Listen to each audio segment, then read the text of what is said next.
understand that not only are race and economics intertwined, but economics changes the political equation. For instance, the 1963 March on Washington called for a massive federal public works program to provide jobs for all of the unemployed, and spoke of the twin evils of discrimination and economic deprivation. The last election, we can all agree, was about two different visions for this country, economic visions. One was characterized by the "I built it" slogan, and the other by "we the people." That was the theme of President Obama's More Perfect Union speech and remains thematic to this day. So what appears to be racism may be an economic struggle. We may no longer be in the days of the welfare queen or Willie Horton, but the images will endure, and they're still with us. That fear takes a different form these days. It's the fear that somehow they, meaning us, will corrupt America, will change Americans' values, will turn America into something it isn't, ironically, from something it never was.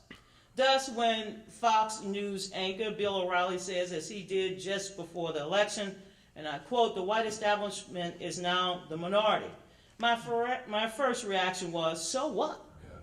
We need to think in terms that go just beyond black and white and Hispanic. We need to think about how we're looking at the rest of the world and the kind of stereotypes that people play into when there's real economic uncertainty within the country.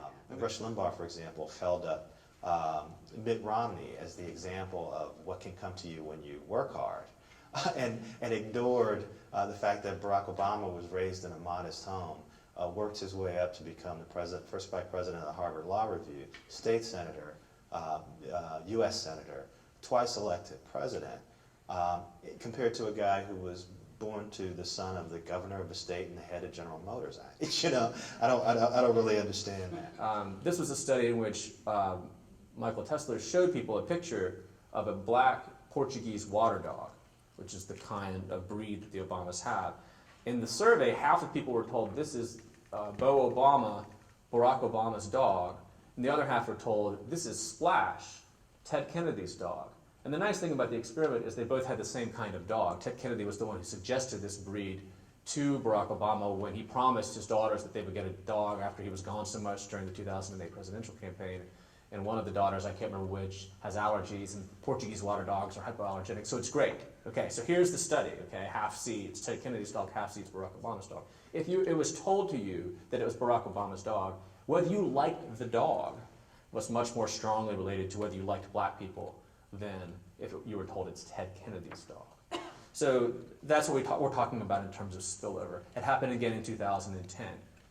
Whether you voted for a Democrat in the House elections in 2010 was more strongly related to your views of black people than was the same choice in 2006. Yeah, that between 2008 and 2012, I think that race and all of the contentious conflicts that still exist in terms of race in the United States has become more salient, more top of mind in a way that I don't think was quite clear before Barack Obama's candidacy and before his presidency.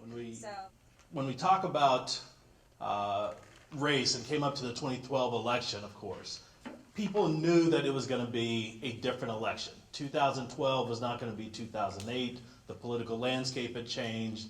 Barack Obama had 4 years in as a sitting president, but we did not know the role that race would play.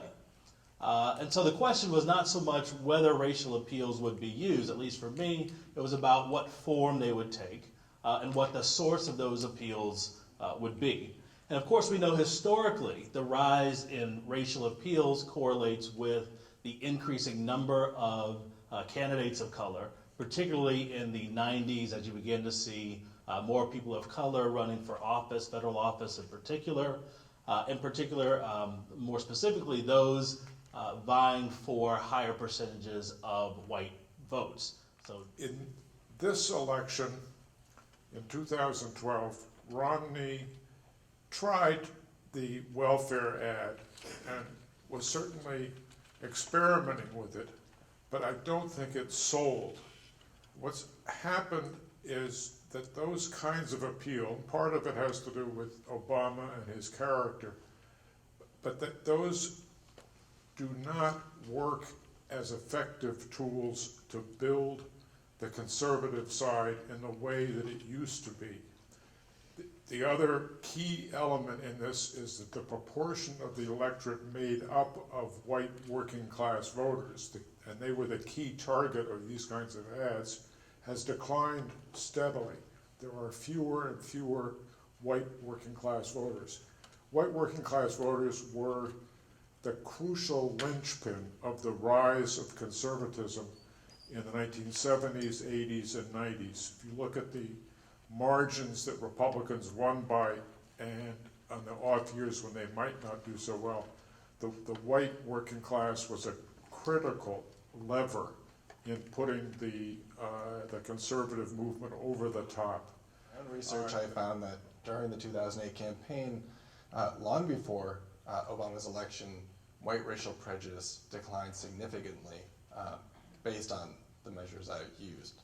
And so this is coming from a panel survey that we conducted where we followed the same people throughout the 2008 campaign, interviewed them 3 times, and we asked them to rate their own whiting group and then also African Americans on 3 scales ranging from hardworking to lazy, trustworthy to untrustworthy, and intelligent to unintelligent. So capturing some core aspects of white racial attitudes. So what we also did was we randomized the date of interview within each wave, and this allows us to get these daily samples of people's attitudes, and we can see that during the campaign, prejudice based on this kind of measure declined gradually, just as you'd expect if the campaign had something to do with it as the intensity of exposure was increasing over time.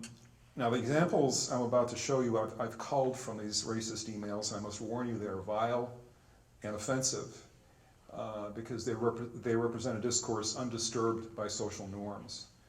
What is important is that the structure of the media environment provides a place for these messages to thrive. And as we know, that environment is now stratified by partisan appeal that invites selective exposure. So you can find whatever you're interested in essentially supporting or that you already believe in. The messages include commentaries by right-wing bloggers, opinion pieces by a variety of sources, news articles, photos, rumors, jokes, links to YouTube videos. Obama and his wife are often the subjects of the emails, but the messages also target African Americans who are depicted as lazy, ignorant, violent, conventional stereotype stuff. Also targeted are illegal immigrants from Mexico. In general, both groups threaten the well-being of true Americans. Obama legitimates the transfer of wealth from these true Americans, hardworking whites, to shiftless or illegal minorities by propagating a socialist ideology legitimated by the mainstream media.